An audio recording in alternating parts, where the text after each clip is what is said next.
Welcome back to China X-Ray. Today, we've got a story that sounds almost like fiction, but it's very real. On the night of July 25th, Shi Yongxin, the abbot of the famous Shaolin Temple, was arrested. According to the official party media, he's suspected of some serious criminal stuff, things like misusing project funds, grabbing assets that don't belong to him, and get this, keeping long-term improper relationships with several women and fathering children out of wedlock.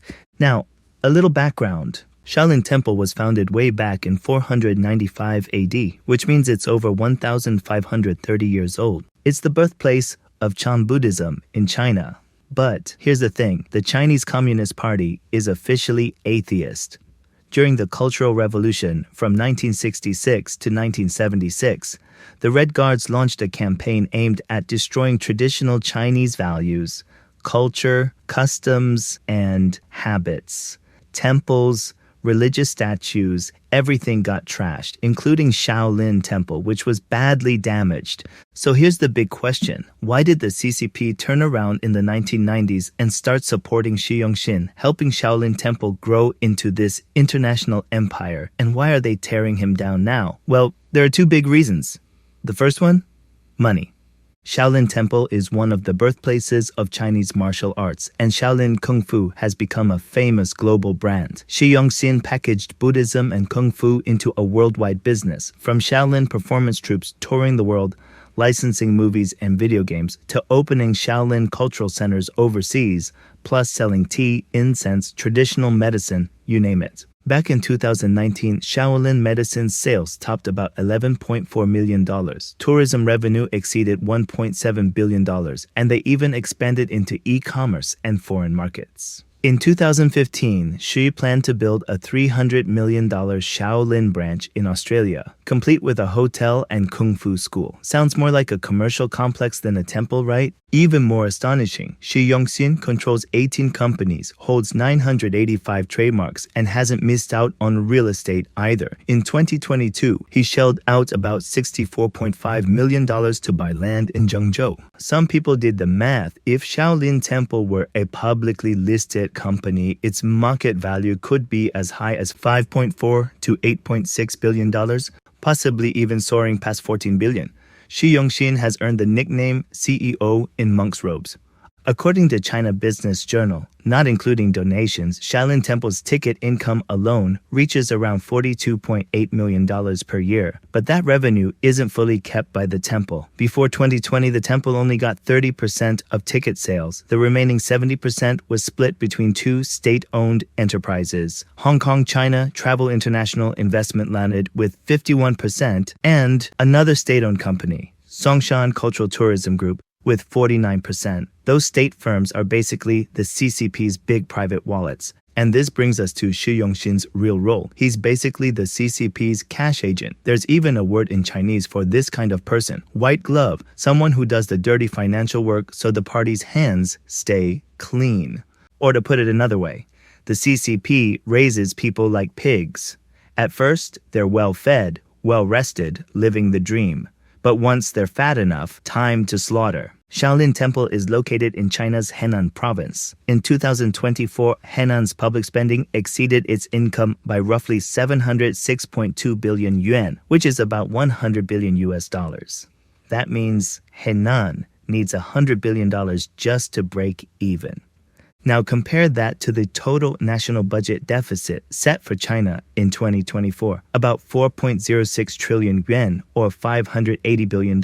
And here's the kicker. China has 34 provincial level regions, and Henan alone accounts for 17.4% of that total deficit. One province, nearly a fifth of the entire country's whole. And honestly, even those numbers are probably dressed up. You know how it is with CCP data. Meanwhile, in the past few years, China's been hit with wave after wave of wage protests and labor rights cases. In construction, manufacturing, education, service sectors, you name it.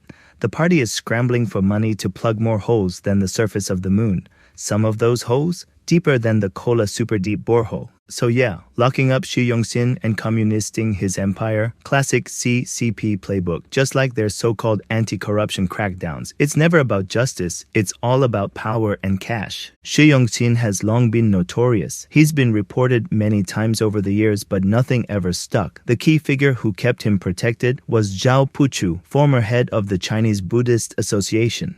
Zhao was a leading religious figure during Jiang Zemin's era and played a major role in suppressing Falun Gong. As early as 1996, Zhao publicly attacked Falun Gong within China's Buddhist community, earning Jiang's trust. Shi Yongxin was Zhao's protégé, appointed abbot of Shaolin Temple in 1999. This is also the second reason the CCP backed Shi Yongxin to destroy genuine faith. Shi Yongxin once served as vice chairman of the CCP's Buddhist Association and was a multi-term delegate to the National People's Congress, basically China's version of a congressman, except no Chinese citizen has ever actually seen a ballot. He enjoyed insider status and privileges typical of a political monk. He actively supported CCP religious policies. On August 27, 2018, for the first time in Shaolin Temple's 1,530-year history, they held a ceremony raising the CCP's blood-red flag right at the temple gate. They turned this sacred Buddhist sanctuary into a cash cow commercial empire. This pushed Chinese people already schooled in CCP atheism even further away from true spirituality. Or put another way, money became the new faith. Shi Yongxin became the head of Shaolin Temple in 1999. On July 20th that year, the CCP launched its crackdown on Falun Gong. The next month, they promoted the young Shi Yongxin as Shaolin's 30th abbot. While crushing Falun Gong, they boosted Shi Yongxin to spread CCP-style religion worldwide, covering up their persecution of true faith.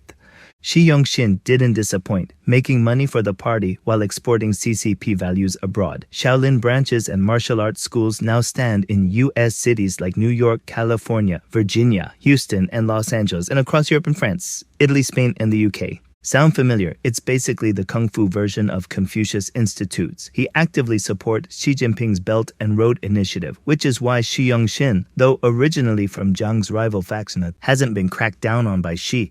Oh, and by the way, he shouldn't be called Shi Yongxin anymore. The Chinese Buddhist Association officially revoked his jidai, his religious credentials, basically his monk ID card and business license. Without it, Shi Yongxin is just a bald man, not a monk. So why did the CCP pull this license now? On the surface, it's about money, but insiders say it's political. On July 26, a police bulletin surfaced online from Kaifeng Public Security Bureau claiming Shi Yongxin tried to flee to Los Angeles with 34 people, including 7 mistresses, 21 children, and 6 temple staff, through Shanghai Pudong Airport at 11:21 a.m. The report said after 2 years of investigation, Shi had 51 mistresses, 174 illegitimate children, 141 born via surrogacy, assigned mistresses to run overseas Shaolin branches, moved $41.3 billion with $21.3 billion stashed in Cayman Islands and Swiss banks, and overseas assets totaling $153 billion. Soon after, Kaifeng police denied the bulletin, calling it fake news. But with the CCP, fake often means there's some truth behind it. If Shi was trying to escape to the US, he would have to cooperate with US authorities. Previous high-level defectors handed over intel on nuclear launch plans, weapons projects, tech espionage, and sensitive COVID-related data. So what secrets could a lifelong political monk possibly offer? Feel free to guess and discuss in the comments. Under the CCP's atheist rule, only party loyalists thrive. This is an exaggeration. We covered this in our first episode, Party Monk. These party monks and pastors rake in money while serving the regime, destroying Chinese people's true faith, severing their connection to the divine, turning them into money worshippers. This has been the CCP's long game since taking power. Judging by their results, they've been quite successful. But many persecuted Chinese are waking up and quitting the party. China's 5,000-year-old spiritual culture, rooted in Confucianism, Buddhism, and Taoism, deserves a real revival. Hopefully, true faith will return and kindness will remain in the hearts of the people, away from the evil of the CCP. If you want to hear about any other issues in China, drop your suggestions in the comments. Thanks for watching. See you next time.